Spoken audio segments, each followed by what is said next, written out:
Saiu um artigo hoje no Financial Times, eu não me lembro o nome do analista, mas um artigo de opinião.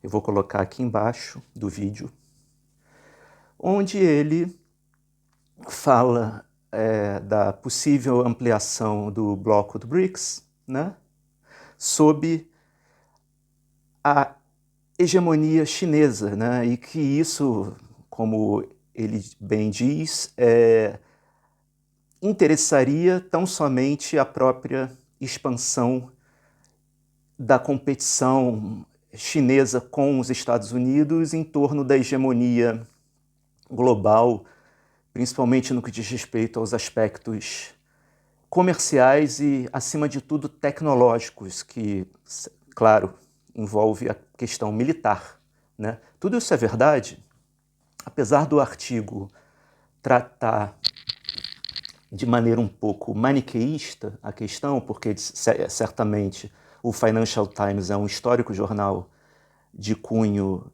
liberal, né, e defensor da ordem liberal internacional instituída e hegemonizada pelos Estados Unidos, mas instituída há 200 anos pelos anglo-saxões, que são os que controlam, os que regem e determinam as regras, né, da ordem internacional. Primeiro o Império Britânico, depois agora os Estados Unidos. O raciocínio dele faz sentido, alguns equívocos ali, porque ele coloca, por exemplo, que... bom, ele tem algumas questões ali que não fazem o menor sentido, mas, de certa forma, por outro lado, no que diz respeito aos interesses, em particular, do Brasil e da Índia também, fazem sentido, a meu ver, não é? Porque uma ampliação do bloco do BRICS, de certa forma, seria uma maneira da China ela ampliar sob o seu guarda-chuva um número maior de países que orbitassem a sua lógica de confrontação à hegemonia americana, que é o que é válido e faz parte do jogo. Só que, por outro lado, e depois da guerra na Ucrânia isso vem ficando mais claro, outros países do BRICS, como o Brasil, Índia e África do Sul, principalmente, eles têm as suas próprias agendas nacionais de projeção do seu poder externo, né, para além da sua zona de influência direta, também no que diz respeito à zona de influência direta, isso afeta, mas esses países eles vivem um dilema.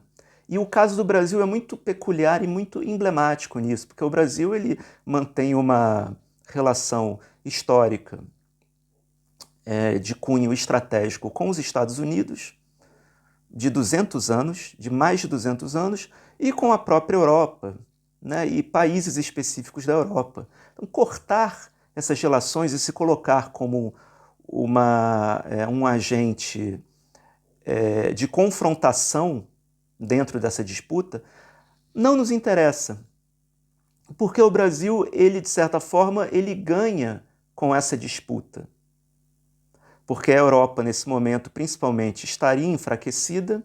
Então, interessa ao Brasil ampliar a sua relação estratégica com a Europa. Essa questão do acordo do Mercosul é significativa, né, nisso, que, num primeiro momento, o acordo do Mercosul, a União Europeia, é absolutamente desfavorável ao Brasil, né, porque nos mantém na condição de meros exportadores de produtos primários. Só que, diante do enfraquecimento da Europa, a partir da guerra agora, não a partir da guerra, porque isso vem já de um longo tempo, 2008 talvez seja um marco melhor para delimitar isso, mas a guerra escancarou a fragilidade do projeto europeu. E a União Europeia é um grande mercado consumidor, com um poder aquisitivo relevante e um detentor de tecnologia que a nós interessa se houver, dentro desse arcabouço de acordos, né, algo que inclua a transferência de tecnologia. Então não faz sentido, quer dizer, do ponto de vista do Brasil, a ampliação do BRICS sob a égide do interesse único, exclusivo chinês, porque, claro, a China ela está anos-luz à frente dos outros representantes do BRICS. Nos últimos anos, ela avançou a um ponto assim, completamente desproporcional, não é? Então, nessa perspectiva, é interessante olhar que a China ela está num patamar bem diferente do resto dos países BRICS, né? Se ao Brasil, dentro dessa perspectiva, não interessa uma ampliação onde o seu poder de persuasão dilua, né, numa multidão de países orbitando as diretrizes da expansão do poder chinês em seu confronto contra a hegemonia americana. Por outro lado, também não interessaria, em tese, a Índia, porque a Índia mantém também uma certa ambiguidade nas suas relações globais. Isso ficou nítido no seu acordo militar em aceitar integrar o acordo da AUKUS, né, liderado pelos Estados Unidos, que é uma forma aberta de confrontar a expansão chinesa no Indo-Pacífico. É uma maneira é uma tentativa de contenção militar da expansão chinesa, né? Tanto que esse acordo possibilitou que a Austrália obtivesse submarinos nucleares americanos com transferência total de tecnologia, né? Para que a Austrália se tornasse um hub militar da contenção ao expansionismo chinês. E a Índia aceitou entrar nesse jogo.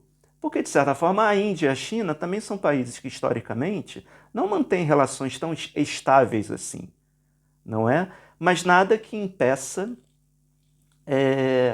uma convivência harmônica dentro de um concerto de nações com as características do BRICS. Porque talvez o que tenha permitido o BRICS se fortalecer da maneira que se fortaleceu nos últimos anos, dentre outros fatores, é o fato do BRICS contemplar países muito diferentes entre si e com interesses diversos entre si e com questões regionais peculiares que muitas vezes são confrontantes, não é? Por exemplo, ao Brasil não interessa também, assim como não interessa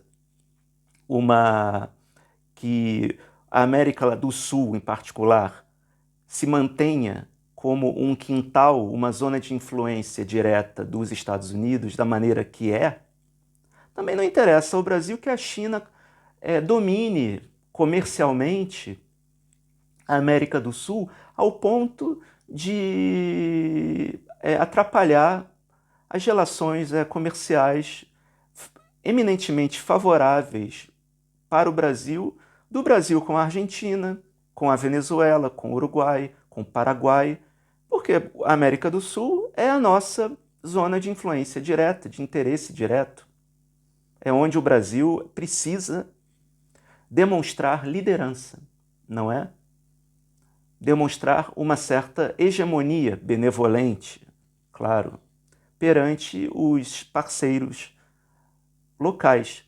E refortalecer a parceria estratégica com a Argentina, onde a China, claro, ela tenha a sua presença contemplada, mas que não seja confrontante aos nossos interesses diretos na região, não é? Então são esses fatores, assim como a própria África do Sul, que curiosamente, né, a África do Sul, desses países que eu citei, o país do BRICS é o que menos tem demonstrado oposição a uma ampliação do bloco.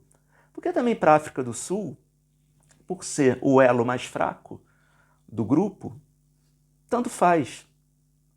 A África do Sul já percebeu que o seu poder de influência ali dentro é muito limitado e que uma ampliação do bloco, dependendo das ambições, né, internacionais da África do Sul, talvez seja conveniente. Talvez não faça diferença nenhuma, ou talvez faça, medindo os prós e os contras, porque, de certa forma, sim, em tese, para a África do Sul, manter como está também, ela não vai torná-la mais influente ou menos influente, né? Pelo contrário, talvez na lógica diplomática da África do Sul, um aumento do poder chinês através do BRICS seja conveniente para o país dentro de uma percepção africana, não é? Pan-africana, porque uma presença maior da China na África e da própria Rússia permitiria mais investimentos, coisa que os europeus e os americanos já não fazem e nunca fizeram, né? A percepção da África da África como um todo, né, em relação à Europa, principalmente, tem se revelado nesse momento, né, tem se escancarado, né, como uma péssima percepção, algo que era silencioso se escancarou. Então é isso, né? Bom, o artigo aí que eu citei está aqui embaixo, do Financial Times. De certa forma, o artigo tem uma certa conotação de intriga, porque, claro, aos anglo-saxões, ao Ocidente, à ordem liberal estabelecida, da qual o Financial Times é um porta-voz, essa ascensão de países emergentes desafiando-se essa ordem estabelecida não interessa. Então, claro, a imprensa ela não deixa de ser um instrumento de propaganda desses interesses, né? E um instrumento de intriga, né? Só que, paradoxalmente, apesar disso, a intriga ali do artigo se dirige mais à Índia, à China, né? Porque os interesses do nosso país, do Brasil, até que faz sentido, diante da posição bastante ambígua e delicada em que nos encontramos nesse momento, né? E a nós, nesse momento, é melhor manter as coisas como estão, por incrível que pareça. Pelo menos nessa questão do BRICS, não é?